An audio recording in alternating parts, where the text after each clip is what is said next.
ဝန်ခံကြရှိရရောအားလုံးကိုအမှန်တိုင်းပြောပြဖို့မလိုပေမဲ့ဟာဒီတိုင်းကြီးထိန်ချန်ထားခြင်းဒီနေ့ငါဤသာ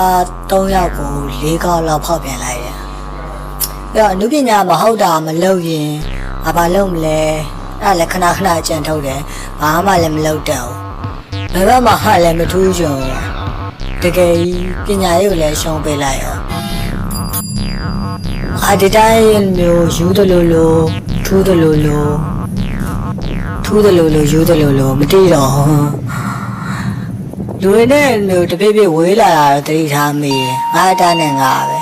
ဒီဘောဆန်တယ်ငါဘက်ကိုပဲငါကြည့်တယ်ငါလှုပ်ချင်တာတွေလှုပ်တယ်ခါလေကြတော့မျိုးဟန်ဆောင်နေရတယ်လို့ယူပါခန္ဓာကိုယ်အခွင့်အရေးတစ်ခုထဲမှာဝင်ပြီးတော့တရုပ်ဆောင်နေရတယ်လို့ပဲ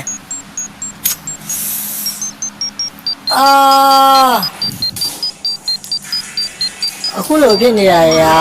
ငါလောက်ခဲလို့ပဲရောငါလောက်ခဲလို့ခုလိုမျိုးဖြစ်နေတာလူမှုရေးပြဿနာတွေရောငါလောက်ခဲလို့ဖြစ်နေတာတွေရောဒီလိုမျိုးလုပ်ဖို့အတွက်လည်းမျိုး sacrifice လုပ်ရပေးဆက်လိုက်ရတယ်လေအများကြီးပဲ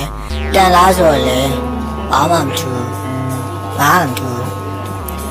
2025အချိန်နဲ့မောင်းလာကားကြီးလိုပဲလက်သားချိန်တော့မရလဲပြန်ထွက်သွားကုန်သွားပြီဟို2026ရအမျိုး